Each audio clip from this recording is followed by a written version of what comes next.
you doing? All right?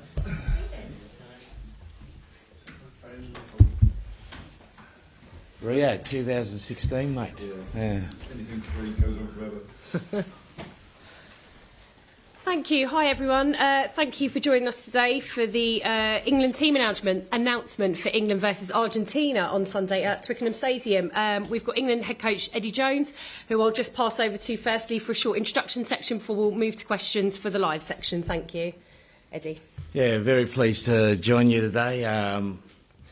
I think the whole squad's looking forward to these next 4 matches where we have basically a dress rehearsal for the World Cup, so we want to find out more about our opposition than they find out about us. The squad's preparation's been first class. I can't tell you how pleased I am with the players, their attitude, their focus, their attention to detail, determination to get better. They've been exceptionally led by Ellis and Jack Noel in the first week, and now Owen's come back and he'll take over the captaincy of the side with those 2 guys as his very strong lieutenants. So we feel like the leadership team over the last couple of weeks has really moved forward.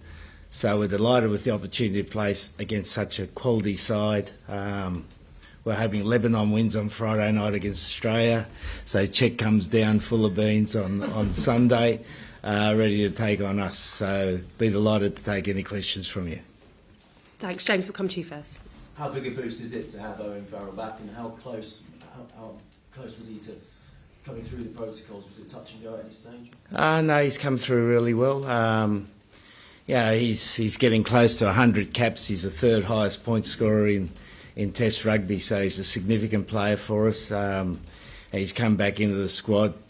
Again, as I said, ably supported by Ellis and Jack, who've done a great job in his absence, moulding the team, and he's certainly added a lot of competitive spirit to the team on Sunday. And less than 2 weeks since his concussion, can you give us an idea of what he's got to go through? Obviously, concussion now is very well documented in terms of the risks. Yeah, look, I'm not a doctor. That's all done by the medical staff. They've got a very strict protocol which he follows. There's internal testing and there's external testing, and he's passed all of those. And the captaincy, was there ever any consideration to not giving it back to him? You mentioned Ellis, Genge and Tom Curry. Ellis and Jack have led this team in his absence and done a really good job. But with Owen coming back, we felt the 3 of them can do a fantastic job for us. And a 6-2 split on the bench, what's the thinking there? Well, we didn't go 7-1, mate. Decided against it. But that will be a consideration in the future. The 6-2, that's just right, mate. It's how the game's played. Is that thinking in terms of what Argentina are going to bring? Or what we need. Which is? We need to win up front. You know, it's going to be a front door game. They're coming through the front door. They're not coming in the backyard. So we've got to meet them in the front door. Thank you. Mitch, come to you. Eddie, that 10-12, not 10-12-13 combination is something that fans were very excited about. How keen have you been to get that together? It's been delightful to have those 3 together. I'm not sure when the last time they played together. I know Owen and Marcus have only played 4 games together. Certainly Manu wasn't involved in Australia, so to have him back, brings a lot of power and pace and experience, mate. You know, he's a very experienced Test player. And to have Slady on the bench finishing the game for us gives us great versatility in that area.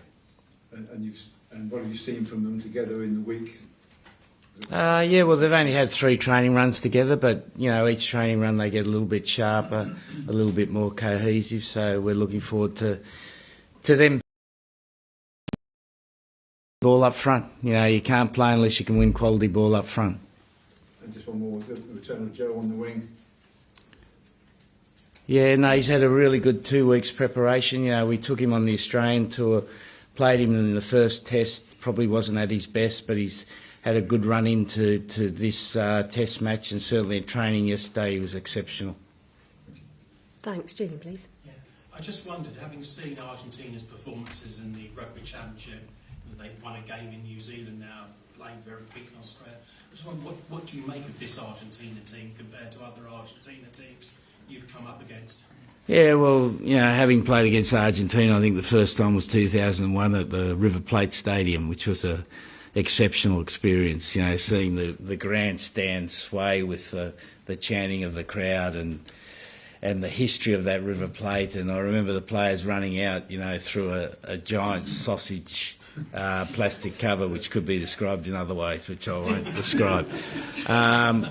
And then the ferocity of playing against Argentina, and then, you know, having played against them a few times for England, it's always a tough physical contest. You know, they've always prided themselves on their scrum, the la bajaja, I think it's called. Apologies for Spanish pronunciation. But, you know, they come through their hooker in the scrum, and with Montoya there, they will be coming through him. Do you think they've got more behind the scrum now than they used to have?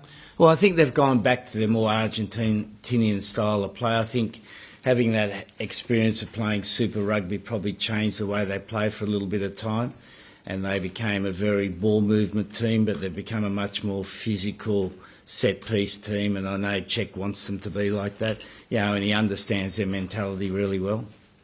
Thank you. Do we have anything else for the live section? Eddie, just what is it that makes Owen such a good leader and captain? Obviously, that's never been in doubt. Having you know, coached for a while at the top level, I don't think I've met a player with more competitive spirit than him. You know, there's been a few good ones, and certainly he being the top three. You know, he's just got an unbelievable desire to win, and leads from the front, and he brings people with him. Who are the other two, Eddie? Who are the other two? You said Well, Gregan wasn't bad. John Smith wasn't bad either. They were, you know, they will be all top-notch guys. Great stuff. Lovely. We'll end the live section there. Thanks. We'll go next door to the writers' briefing now. Thank you.